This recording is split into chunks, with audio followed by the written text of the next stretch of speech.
Bonjour à tous, c'est Jean-Luc Haut sur sa chaîne YouTube. Aujourd'hui, nous allons parler des munitions téléopérées, les MTO, dans la guerre en Ukraine.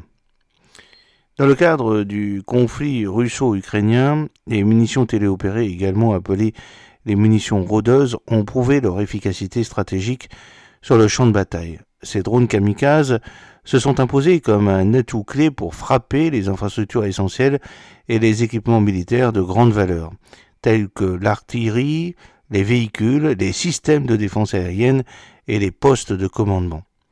Selon le fabricant russe Zala Group, jusqu'à la fin de 2023, les MTO pour munitions téléopérées Lancet ont été déployés 872 fois, détruisant près de 698 cibles, ce qui témoigne de leur efficacité et de leur importance tactique. La demande croissante pour ces armes a poussé la Russie à fixer un objectif de production de 18 000 munitions par an d'ici 2026.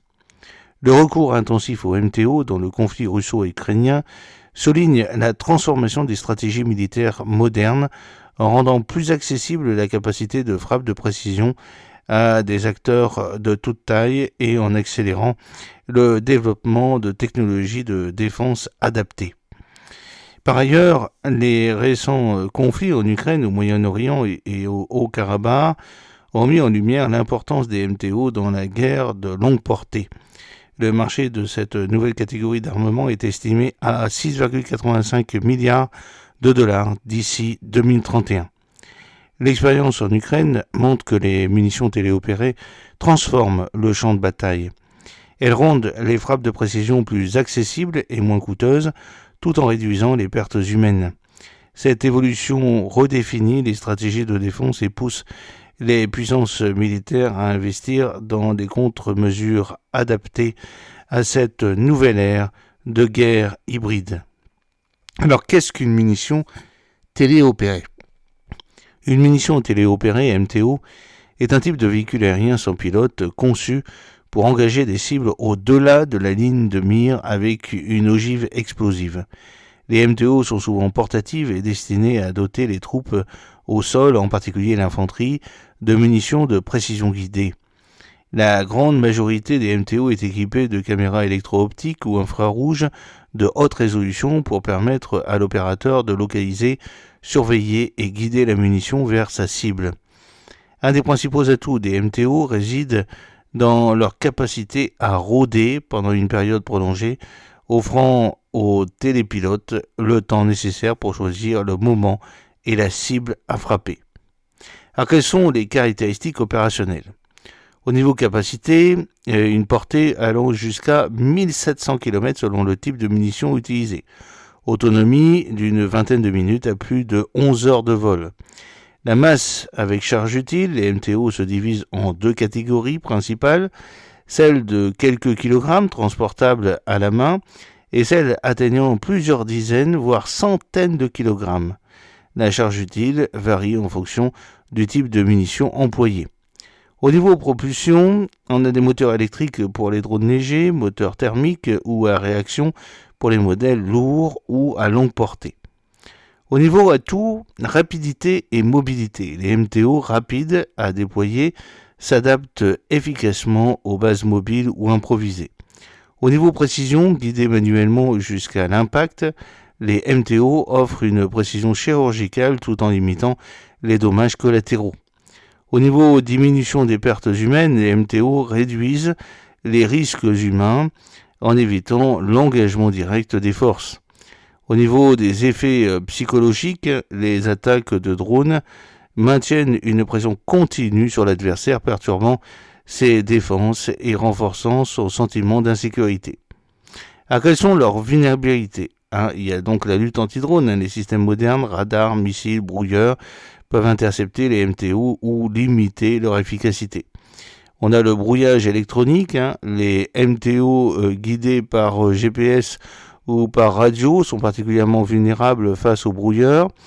Les conditions climatiques, les aléas climatiques en particulier, le vent et la pluie perturbent la trajectoire de certaines MTO et diminuent leur performance. Et puis on a les dégâts selon leur charge utile.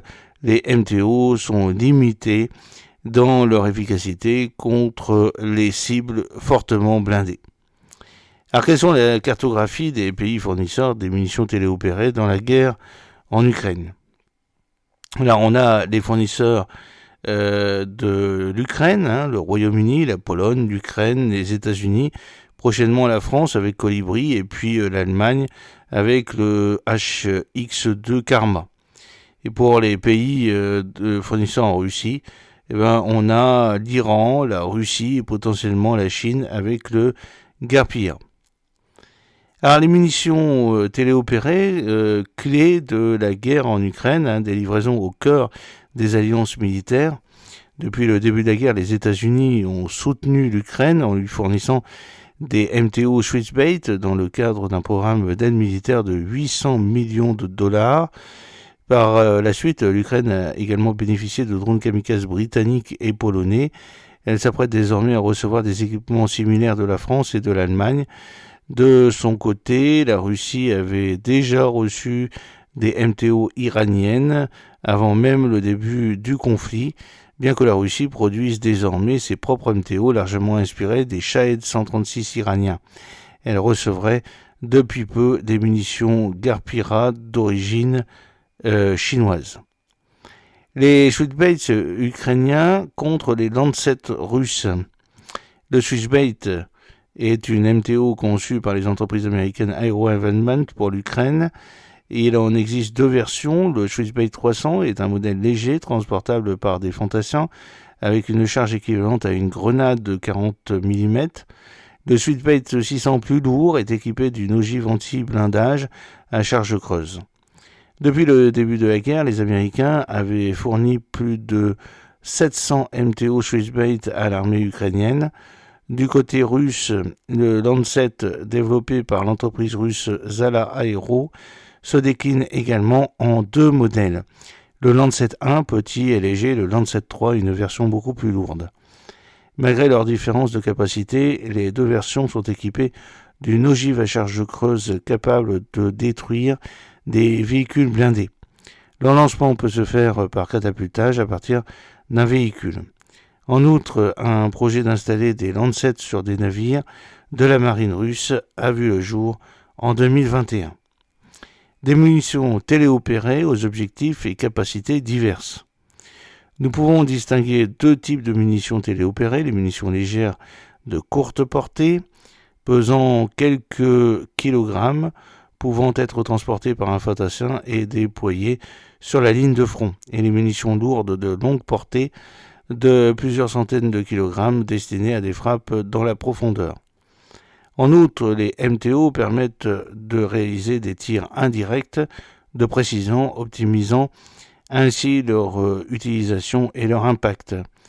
Par ailleurs, leur faible coût de production offre un excellent rapport coût-efficacité, ce qui les rend accessibles même aux pays disposant de budgets de défense limités.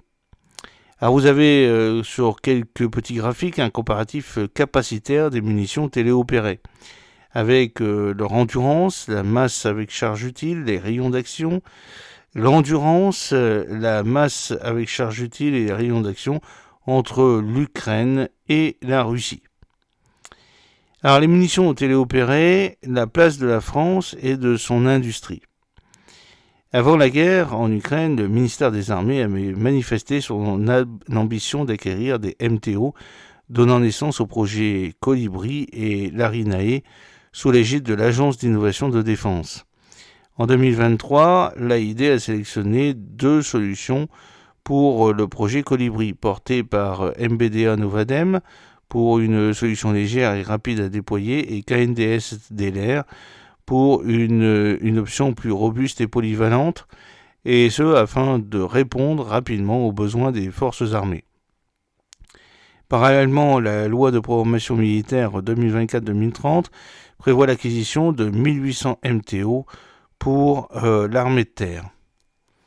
En février 2024, le ministre des Armées Sébastien Lecornu, en visite chez DLR, a annoncé une commande de 2000 MTO auprès d'industriels français. Cette commande est destinée à renforcer les capacités des forces armées françaises et ukrainienne qui devrait bénéficier d'une centaine de ces MTO.